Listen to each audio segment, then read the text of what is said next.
Hey guys, today we have Tikhon Bernstam, multi-time YC founder.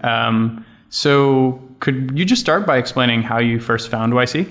Yeah, I actually found YC because I was on Reddit. I was in graduate school, which meant I had a lot of free time, and so Reddit was super early. This is back when like the top post might have 10 points, and this is like before it even had comments. And via that, I found Paul Graham's essays on how to do a startup. And to me, the idea of doing a company was basically impossible. This is after the bubble or after the .com crash.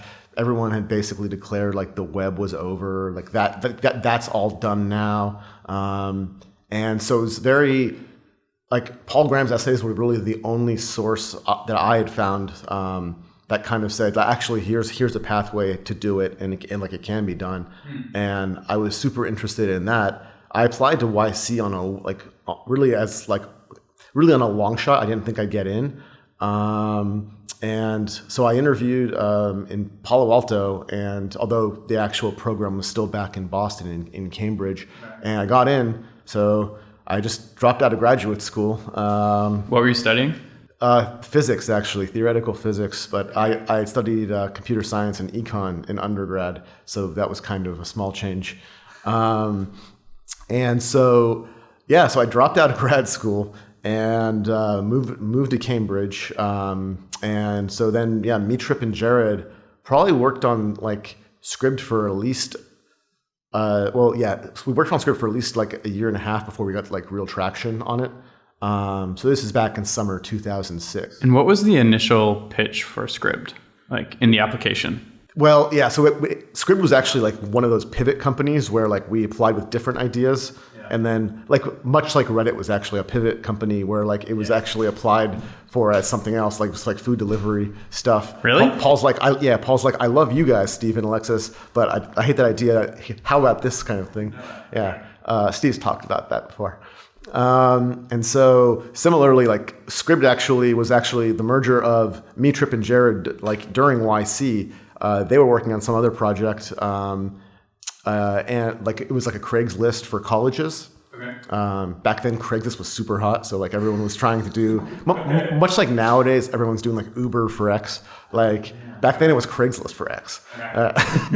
Glory days on the internet. But then YouTube sold for over $1 billion, and people said that was insane. Oh my God, Google overpaid, which totally wrong.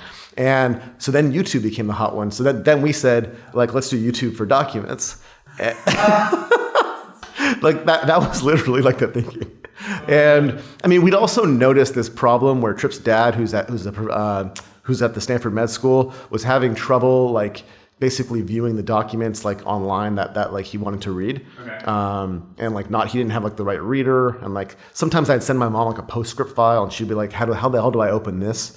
People were just downloading it, and then they needed to download like Acrobat or something. Yeah, like if you want to open because back then if you had like Adobe Reader, I don't think that actually opened up like PostScript files back then. Maybe it did, but a lot of default viewers didn't. It just depended on your OS and what sort of default software you had bundled. But anyway, we just decided like, why don't we allow the documents to be embedded inside of the web pages? And we started off with Flash, but we had always hoped that we could switch to HTML5, which we did much later. Okay. And so what was the YC experience? And so summer 06, what was it like? It was great. So this was back in Cambridge. Honestly, we would never have made it without that program. And I think that's true of actually most of those companies. And I'd argue probably most of the companies. Because without that community of like-minded people who are highly motivated and working on like the same general like pathway as you, and also like people who've done it before, like Paul, Jessica, Paul, JL, Trevor, and like Robert, who were basically there to like kind of like, no, you guys are like that's stupid. Get back on course. Because sometimes we would just go the wrong way for like a whole week, like before we'd see them and we show them, and they'd say, "What the hell are you guys doing?" And they were always right, is the thing. So like it saved us years, and the company wouldn't have worked without them. And so I'll always be grateful for that. And all the batches were small back then. I think Scribd Summer 06 was the second batch. So still my best friends are the people from like the summer '05 and summer '06 batch in Cambridge, and that's like so going on over a decade. Just because those were the only people I knew doing startups, and like they were the people I talked to. And it was great because like one day you think with startups, one day you think your company's going to fail, like, you know, you think you're getting sued or something, someone's threatening you. And the next day you think you're going to sell to Google for a huge amount, like because some like person in M&A accidentally emails you. And so having other people going through the same thing, like the Twitch guys kind of working on their stuff, which took over a decade. And back then it was Kiko.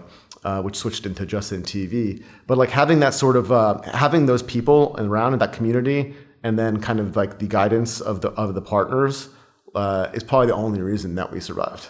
And so, how much money were you getting from YC at that point? It was not the same as it is now. Yeah, back then it was fixed. It was $6,000 per person. Okay. So overall, we took in $18,000. Congrats, that's huge. No. We almost sold the company for that much. And so. I mean, obviously the money lasted. What did you do with it? Like, people get way more now. Yeah, I'm always amazed how much people get now, because the seed rounds today are bigger than like the Series A that Dropbox and Airbnb did with Sequoia, which I think was roughly $1 million each. Like, and so I'm like, how did you guys spend all that money usually if people run out? But back then we struggled. I mean, so for a couple of years I was living on savings. We were basically, I was basically living out of Tripp's parents' house at Stanford. And like his mom was getting irritated because I keep like eating all the candy, and like I was subsisting on, you know, top ramen and like whatever food was available in their cabinets. Yeah. So Tripp, Jared, and I worked for months basically out of his living room, and without the generosity of his parents to even let us do that. And did you raise after YC? Or we did not. Was it a while? So back then, fundraising was very, very different than it is today. Also, just the environment in Cambridge is so much different than the valleys. But back then, like the mood was so gloomy and like startups are over sort of thing, that like it took there actually just weren't that many angels around. There weren't that many people who had either who had exited or like who wanted to do that sort of thing. I mean, now Demo Day is oversubscribed and such, but back then it wasn't. Like back then, I don't think it was even like a full room actually. And so you were just basically living off savings. Like Scribd wasn't making enough money. We actually stretched that 18K pretty darn far. Yeah, I mean, if you can somehow, if as long as you can get your rent low, you can live for a long time. Okay. Do you know approximately how long that actually went?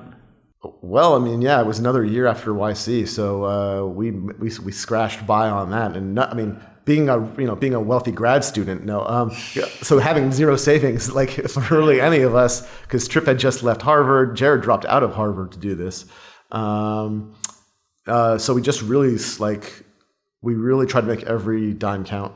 And so, how long did you work on Scribd? Yeah, so started like I said, summer 2006. I left about 5.5 years later. I talked to the co-founders. I said, listen, I think like if we're not gonna like go more B2B, like more like enterprisey, I think that I should probably go, because I'm really interested in doing something in that space. And so they were like, okay, cool. They actually invested in my next company, which was Parse, which we basically actually so it was actually two of us who left. It was me and James Yu from Scribd. James was actually, I think, our first hire at Scribd. And so he and I were close friends and still are. And so we left, and the very next day we were coding and working on like the prototype of like what was not Parse, it was something else. Okay, pause. What was that idea? There were actually 12. So we made 12 different landing pages. Okay. Well, because with Scribd, we would spend about 1 month on every idea and like build out an app and then test it. And that's kind of why it might have taken longer. With Parse, we said, let's not waste a year. Let's make 12 landing pages, like kind of launch them, and then see if people even give us an email. And B2B products? Yeah, in things that made money. Like, because I think in B2C, it's much harder to gauge whether you have a long-term traction or not, or if you're chat roulette or something. And so, so we basically had 12 different pages that we launched. Like one was an API for companies to send gifts to like their best users, because that's Scribd. I always like wanted to like send gifts to people who uploaded like 100 documents. Okay. It'd be nice to do that programmatically. I don't think that even exists still. So like then we just looked if people clicked on the pricing page and if they'd signed up and put an email in, and then anyone who typed in their email, we would email them being like, why did you sign up for this? Like this was a crappy landing page that we made in like 2 hours. Wait, how are they getting to the landing page? Where you do like outbound marketing for any of this stuff? Show HN was like basically, but this is before Product Hunt, so it was mostly Show HN. It was on Twitter. You were doing Show HN landing pages. Yes, like Show HN, this service exists. Actually, Parse launched that way too. Parse launched as a landing page. Really? Yeah. Okay. Back then it was called ZStack. Okay. And we didn't own the parse.com domain, which we only got later thanks to the Stripe founders and Stripe CTO.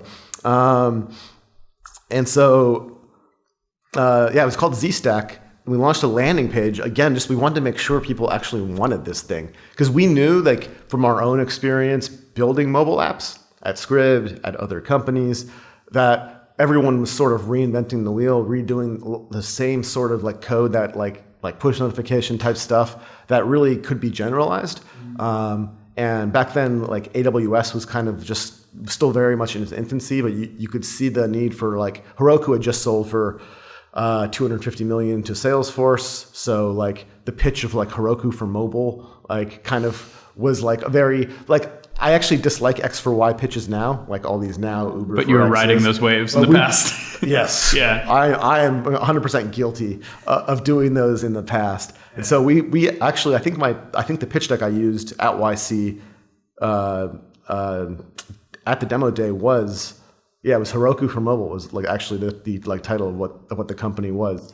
Okay. And just stepping back a little bit, what made you decide to go with ZStack versus the other 11? Yeah, it was actually talking to the users. So we had talked to the users on. But to be clear, there was no product for any of them. So, Parse is more complicated. Parse is actually the merger of 3 independent entities. So Ilya was a solo founder in Parse, working on like a Find Your Friends app sort of thing, which like was very popular at the time.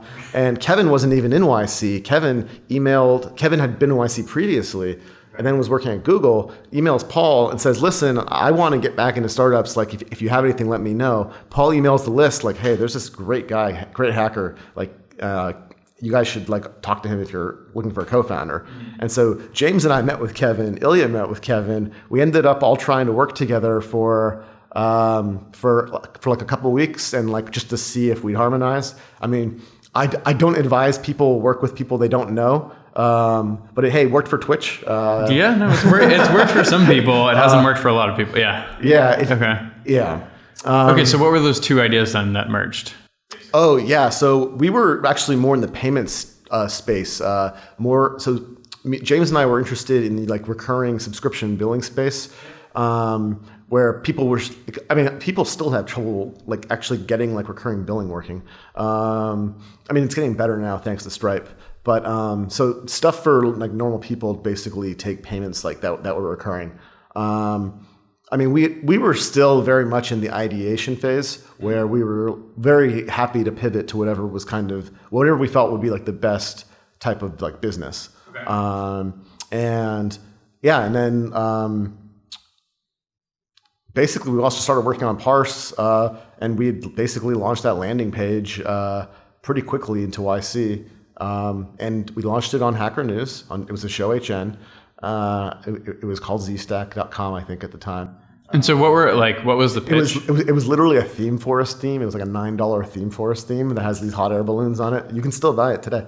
And it was basically Heroku for mobile. Like basically we're going to take away the DevOps and like the back end like part of it, so you can just focus on like the like front end like native code, and not have to worry about thinking about like your database and all that stuff. Abstracting it away via our SDKs. Mm-hmm. Yeah, and I've used a product before, but just like, to be clear for everyone else who's listening, could you just give the quick explanation of what it actually became? Yeah. So Parse is a platform that helps you make mobile applications much, much faster. We estimate roughly 10x faster. And so normally if you're making a mobile app, you'd have to like write all of the code that the actual the native client interface on the phone that the person would play with. But then you'd have to think about how does that app talk to some server in like Virginia, and then what does it send, and then where's that data going? How am I querying it? Like what happens if that server goes down? So Parse took care of that whole second part of the stack, so that you just did the client stuff. You make a pretty native UI. We didn't believe much at the time in sort of the HTML5 approach, which now is working better, but like the sort of phone gap type of thing. Like we believed that native apps at the time were like definitely superior in experience. And so we just tried to like abstract away like basically like the really hard, like kind of like 80% of stuff that people shouldn't have to know how to do in order to make apps. And had you guys decided that like you wanted to go through YC again?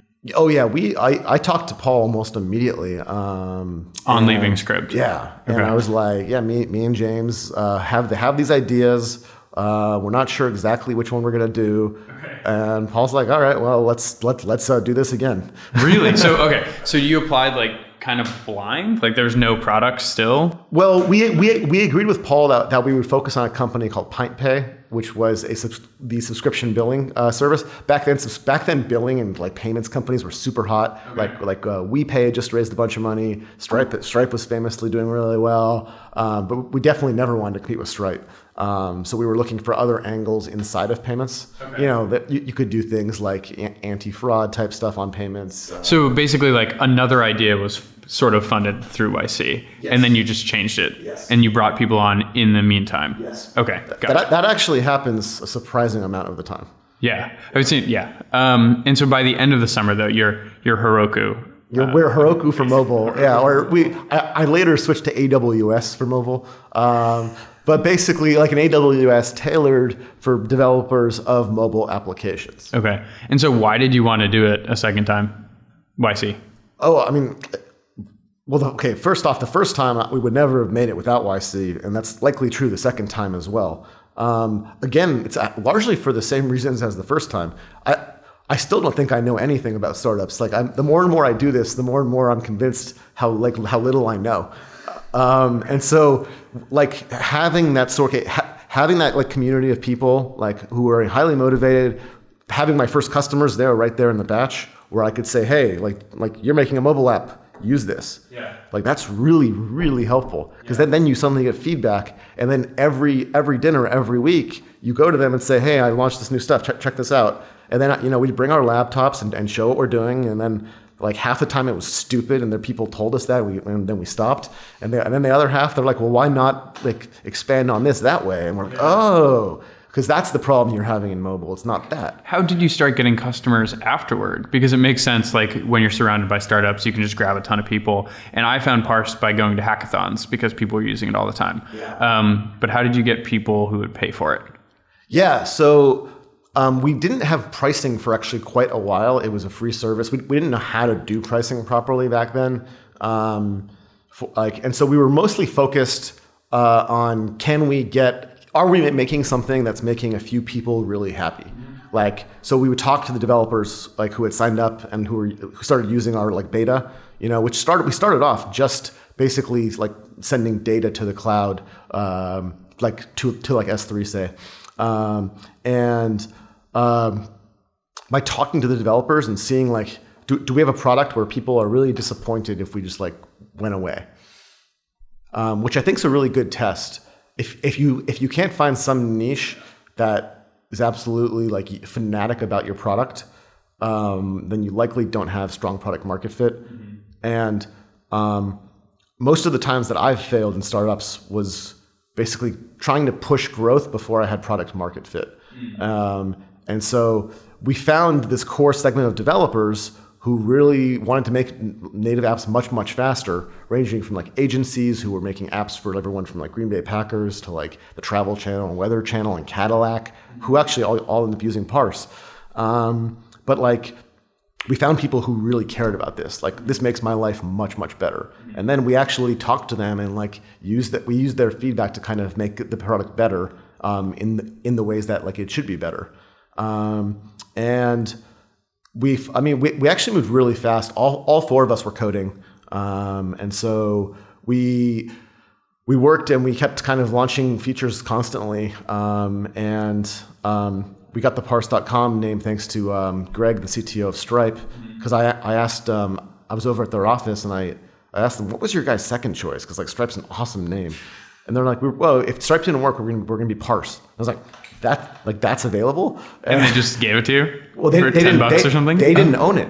So they had written a script to email all the owners of like one word English, one syllable domains like Stripe, Parse, things like that, and asked them like, hey, we're a couple people working on a startup, are you interested in selling? Most never replied, but like Parse and Stripe owners did. And so I won't say how much Stripe cost, but Parse was only $15K. Parse.com. That's not bad. Yeah. All things considered. And so, so going through YC the second time, like what became valuable to you? I assume it was different than first of all, it was like way more people, right? In summer 11, right? But what was valuable the second time? Well, again, like having like customers or the actual users like inside of the batch where I could like talk to them, having that community, because it actually gets quite lonely when you're just sitting there like coding 16 hours a day, or like even if you're with like the same 3 people every day, like it's nice to have that community of other people who are doing the same thing. The partners smacked us around a bit, like no, you guys like are going the wrong way, and they were almost always right. And so we got a lot of good like. It kept us honest about shipping every week, like shipping new stuff, not being embarrassed to ship too early, which is like really, really common, especially amongst like developers who just want to keep coding instead of shipping.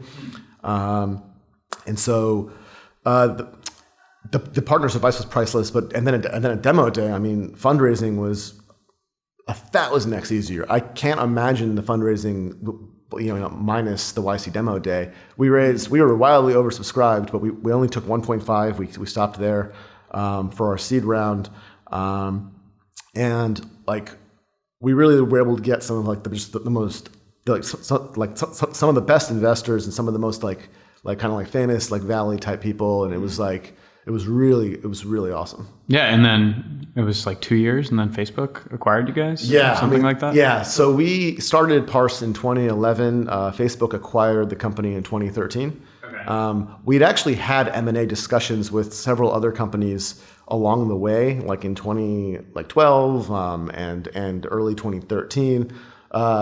But we actually raised our Series A like right after demo day. We basically went and started to like raise our A. Because we actually thought we already had basically like enough traction to start doing that. And it actually was a fairly quick process. We raised $5.5 million from Ignition, so in total raised $7 million. That just happened. And then we started hiring, and we kind of like we were able to recruit some just amazing developers. A lot of people off the Google search team, for instance. A lot of developers were passionate about the problem and like working on the tools that solve their own problems. Mm-hmm. So that was helpful. And being such a developer-focused brand also helped us. And YC was great for that. Being able to like kind of post like, hey, like we're hiring on Hacker News back then. I mean, because that's always a question. Like I wonder, right? Because people are looking for those jobs, but you guys are also just looking to find people. Yeah. So like, what were the effective strategies for finding developers to come work on Parse? You just made a cool product, or what? Well, we would talk to a lot of our actual users. Like, I mean, there were some amazing like engineers who were like using Parse, and so even if we couldn't hire them, we could talk to like their friends. But also, once we kind of got like a couple amazing hires out of the Google search team, we just kept asking we asked every single hire like, who's the best person you worked with? Like, who would you co-found a company with? And then we would just go to that person, and I'd ask the same question, like to that person. And even if I couldn't get like that individual, you just kept moving down the tree. Yeah, and so that actually worked really, really well. And we were able to hire like a lot of like friends or people we'd worked with previously. So I think Kevin had worked with like several of the Google folks previously, and so like they already knew and trusted kind of like like us, and we had kind of a good friendly group that wasn't all just kind of strangers. And we were, but I mean, eventually we ended up hiring everyone from like, we hired some of our best people were actually users of Parse. Like the guy who ran all our community and such was actually making Parse apps. He had just graduated. So that was actually another great strategy. Hacker News jobs post was a really good one. And I guess that alone actually worked really, really well. And so now Parse is like shut down, right? It is, yeah. So just the other day, I think the end of January, Facebook finally, so Facebook open sourced the entire project. And now there are actually little companies that like provide Parse hosting, much like... Oh man, really? Yeah, much like it's AWS for Parse? Yeah. Well, because there's actually like very little profitable businesses, like all those folks who host WordPress for businesses. Yeah. You know, they can like, because WordPress is an open source project, now Parse is too. So there are people who just took over the hosting part of it. And so, but the Parse team, to their credit, like they kept building and working and adding features to the open source project. It's really, really good. And so there's a lot of people who switched over who like, we actually helped everyone migrate over from using like our servers over to like the open source project and like how to do that. The company did an amazing job with that. I think it was one of the best shutdowns of a company that I've seen. So often users are really angry and like, but this was a really graceful, long, like over a year notice that we were going to be shut down. Open source did like migration tools. Too many startups end up just kind of like closing. Like, oh, for sure. Yeah, it's happened. Do you think there's another Parse coming down the pipeline? Like someone's going to try it again? Well, Firebase did, right? So they were actually in our batch. They were a different company at the time. They were doing like basically chat for every website. So like, you know how a website how Twitch has like a chat little box. They were trying to do that for everyone, and they ended up pivoting later into doing basically like Parse again. And then Google bought them. So right. So Google has their own Parse, and then Facebook had one. Okay. All right. So you can use Firebase, I guess, or Parse hosted. Firebase is great, actually. Yeah. Yeah. And so, okay, so you didn't go to Facebook, right? No. Okay. So what happens after Parse? What do you do? Yeah. So I was like fairly burned out after I had no break between Script and Parse. Like literally, it was like the next day I just started working again. So after many, many years, I guess, I'd always wanted to travel. I had never done so. And so I've spent about 2 years traveling, backpacked South America without a computer, which was great. What was that like? Yeah.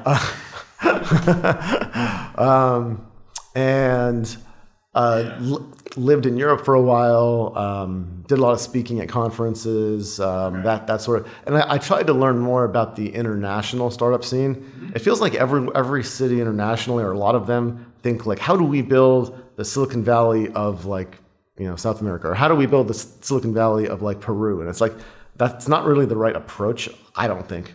They'd be better off focusing on like being really friendly to like one niche. Like we're gonna be really friendly to Bitcoin people. Like we're gonna make the banks be friendly to Bitcoin startups, and like people, you might get more people going there and not dealing with all like this all the difficulty that say like drones have here, like with all the regulations. So you could see like a drone valley and like a Bitcoin valley. I mean, Mark Andreessen has stop. No, I completely agree with you though, right? Like there's no reason why like, you know, all the pharmaceutical startups couldn't be in Germany or something. And so what did you learn from like, so you're speaking at all these conferences and stuff, and you eventually stopped doing all that speaking, right? Did you pick anything up along the way? Yeah, the number one question that I got was, how do we raise money? How did you do that? And it's really unfortunate because like much like that, like the angel ecosystem that had to build in Silicon Valley, like it took a long time. Like back in like even 2006, there were not that many investors, and like terms were not good. Like, I mean, nowadays the typical seed round out of YC is higher than like the Series A post money that Sequoia did in Dropbox and in Airbnb. So you have to envision like this climate was completely different. Like there was not this like flood of capital chasing like every good startup. Yeah.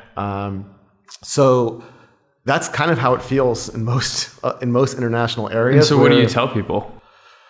Come out here? What I was telling folks, I mean, I said if you can, like raising out in the Valley is, I mean, like for instance, like Algolia was in Paris at the same time I was there, and they ended up moving here. FrontApp from Paris also moved here, where FrontApp I'm an investor in. And so the honest truth is like, I mean, I still think living and doing a startup here is very beneficial. I mean, it has certain downsides. It's very expensive here, but in terms of fundraising, that certainly helps.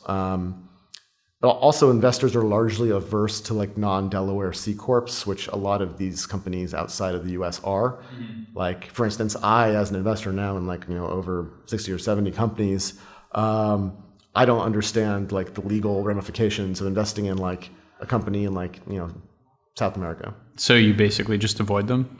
Well, it would be a large like legal headache to think about, to go have like lawyers review this and see, because so with the Delaware C Corp stuff, you already had that figured out. So I actually just encourage folks to apply to like Y Combinator, or if they can't get into YC, apply to like 500 startups, whatever. But like these programs are so perfect for people internationally, and I love what Stripe is doing with Atlas, like helping people. They're letting anyone be an entrepreneur like around the world. That is such an awesome, ambitious goal, and solving that problem. So I think things have gotten much, much better than back when I was when I was hearing that in 2014. Largely due to the efforts like that. And like YC does a really good job of taking there's a great company called Razorpay that I'm an investor in. That's kind of like Stripe for India. And, they YC helped them with the whole transition. It's super valuable. And so that's probably a good transition. So you said 60 angel investments at this point. Do you have a particular strategy, an area you're focusing on? How's it going? Yeah, so I've so far invested in Cruise, which just sold to GM, Gusto, LendUp, Checker, Optimizely, Reddit, things like that. For me, in the early stage investing, I really the first thing I'll look for at least is is there a large market? Because without a market, it's really hard to be successful, even if you build a great product. And so is there a large market, and are these founders like a really relentless team that is determined, or I actually have this joke question I'll sometimes I don't actually ask founders this, but I'm hey, there's this conference in in the UAE, and someone just dropped out. Do you want to go give a talk? It'll take you a week. What you did? Yeah. But I guess it'll take you a week. Yeah. And they were kind of the conferences that I was actually going to. And I guess you weren't a founder at the time, but still. No, yeah. But often if founders are willing to take long distractions and doing things that are not relevant to their companies, that's a bad sign. And so you kind of learn to identify the folks who are relentless. What are other signals for you see in people? I actually like solo founders. I know that's an unconventional thing in the Valley, but Drew was initially a solo founder with Dropbox. And a lot of other great companies were as well, or had one founder who really drove the project through. So I think people who are willing to go through it solo, it's already hard enough. People who can persevere for a year or longer by themselves, I kind of really admire that. You can kind of, references in some sense, if you ask people who are the best people you ever worked with, and they name someone, that's probably someone who's pretty good. As a technical person, do you vet the product, the tech side of it at all?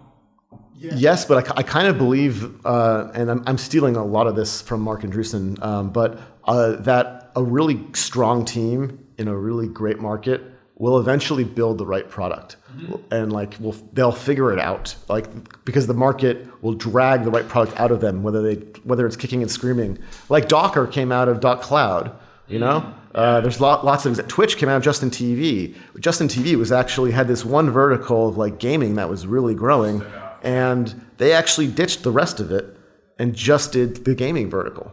Okay. And so often good growing markets will actually eventually steer you in the right direction. So as an investor, have you been burned yet? I mean, you've only been doing it for a couple years, right? Are there any like hard lessons you've had to learn? I think one good thing, I think people complain about valuations every single year. I've heard this since 2005.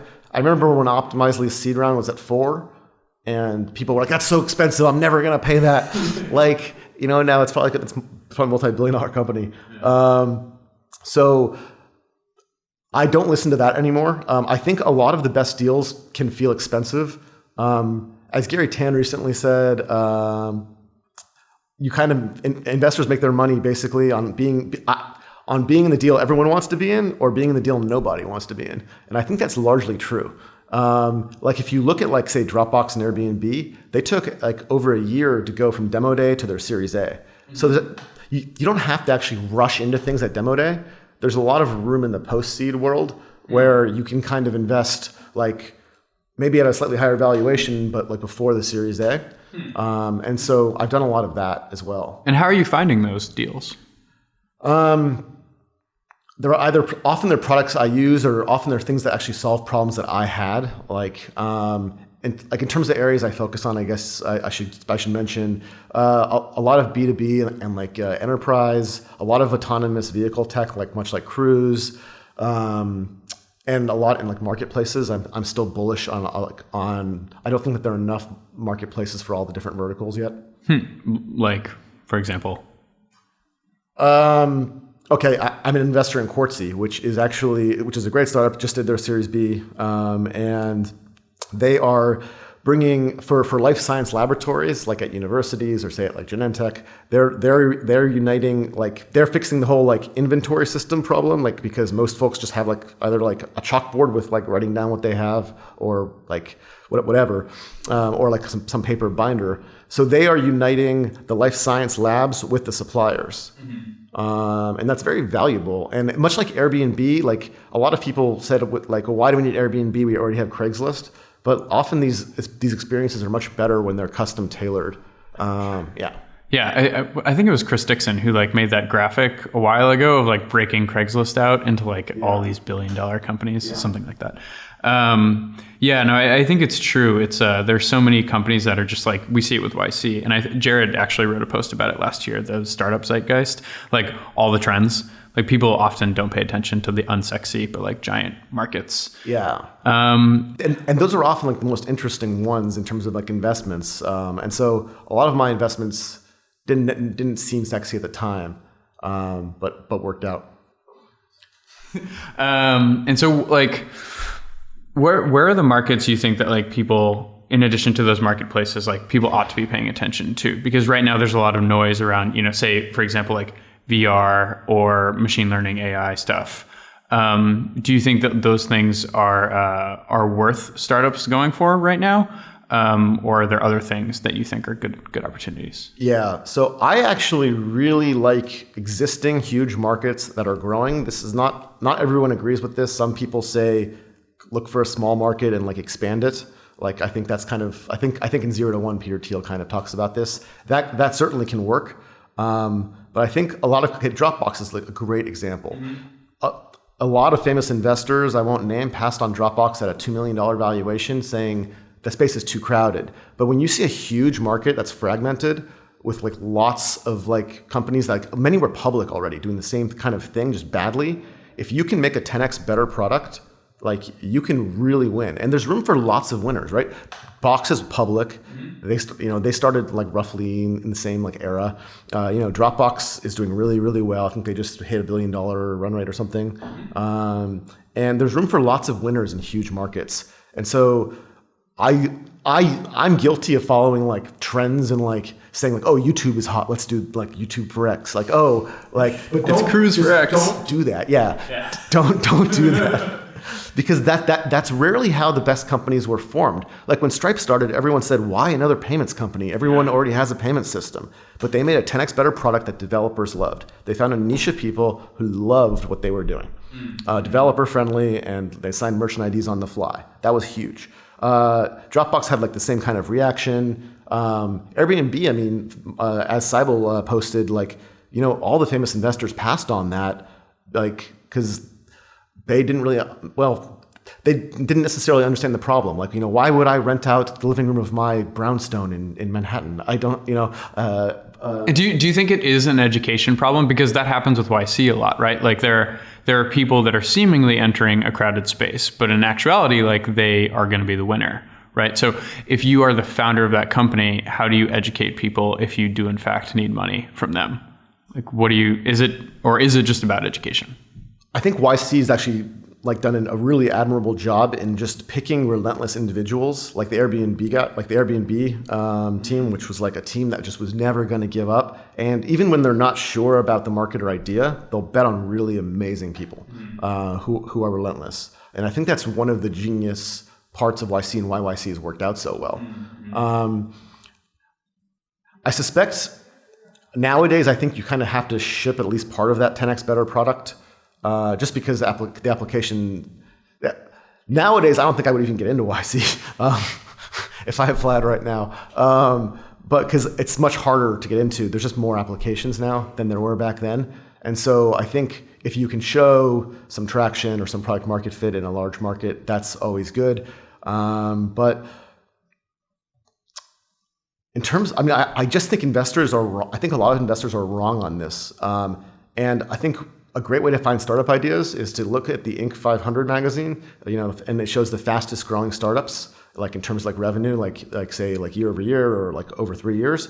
And then just look at those markets and then see if you have founder market fit in any of them. Do you know any of those markets really well? And then if you have a secret, as Peter Thiel would say, like if you know something about like much like the way like Drew knew that, we can make a much better backup cloud storage type product like than this, and like it's ridiculous people are using USB drives for backing up stuff, and that's because all the products suck, even though there are public companies in this space, and so he just sat down and built the 10x better product.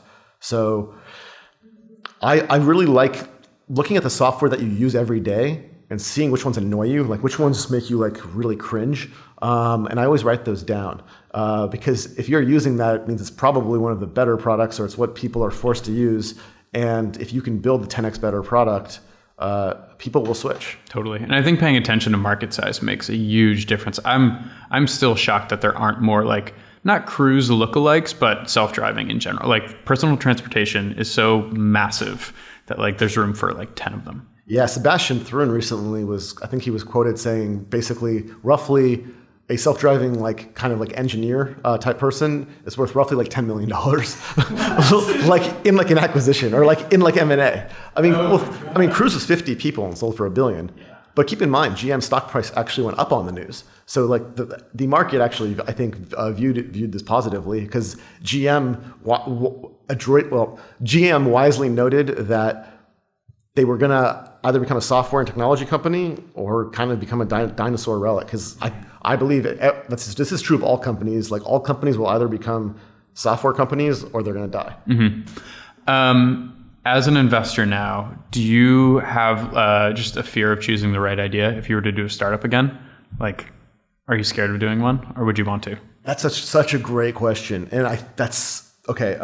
Yes, absolutely. And I actually think repeat founders are actually at a disadvantage in many ways because you feel this pressure to come up with some genius idea when usually the best startups are not a genius idea. They're not some like brilliant flash in the pan. It's just doing something that like Facebook, MySpace already existed, Friendster had already existed, but like Mark just really nailed it. He started with the colleges. He built something awesome that people loved. And so I think often just doing things better is like not a bad strategy. But as a second-time founder, or a third-time founder, I feel a pressure to like, it's like the sophomore slump that Richard Feynman talks about in physics, where he wasn't allowed to work on small ideas anymore. Mm-hmm. He had to work on some gigantic thing, but all the best discoveries in physics came from like kind of, hey, that doesn't seem right. Like, it's kind of odd that Maxwell's equations say that like, speed of light is always constant. So what do you do to like actively combat that in your brain and just the people around you as well? I think you have to... I almost want to say like not work in secret, but like I wouldn't even talk too much about my idea probably because it would sound so stupid but I think the best companies do sound like kind of dumb. And also being willing to experiment with lots of kind of dumb ideas and maybe focusing on markets where there already is a so-called winner. I think there's room for lots of winners in lots of markets. It's really tough too, because I know tons of successful people that work on all these little side projects, but are embarrassed to put them out because they're just like stupid little toys, and like, it would be, I don't know, inappropriate or just not cool for them to put out some like Chrome extension that they just built for themselves. And then this actually gets worse. Then you kind of get tempted to like take the money people offer you, because like whatever in fundraising, you're like, oh, okay, I'll take a couple $1 million just to like as a seed round. But then you're suddenly almost stuck in whatever market and product that you kind of picked, and you've probably picked wrong. Just like I did every time.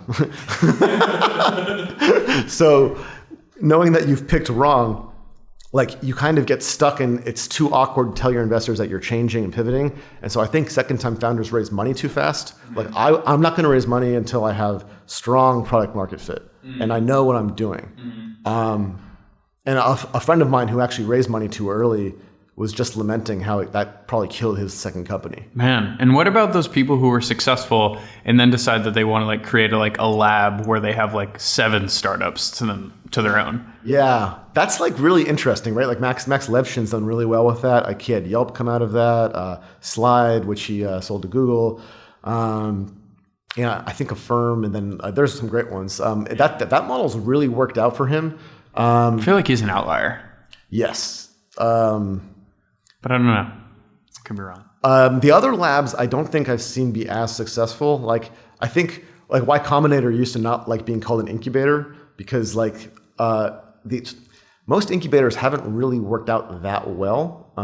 Max's aside, I think it's hard to really honestly focus on that many different ideas that are all in progress. I mean, landing pages are one thing because they're all the same template. You're modifying text effectively, like often. But like, having teams that are working on like 6, 7 different projects, it's hard to figure out that really strong product market fit, which is what most startups fail. Most startups fail because they never get strong product market fit. Agreed. Okay, so kind of like wrapping up, if you, as a multi-time founder, if you were to give some advice to someone who's starting their first company, what would you tell them in terms of like, don't spend time doing this, spend time doing that? This is to a first-time founder? Why don't we do both? Like, so first time and second time or whatever. Everything that's not working on your product and finding product market fit is a waste of time. Like that's the only thing that you should be doing. Don't worry about fundraising. Don't worry about everything else. If the folks who do fundraise too early typically get into real trouble because they never are able to get the product market fit. Really focus on finding that huge market. Go to that Inc. 5000 list.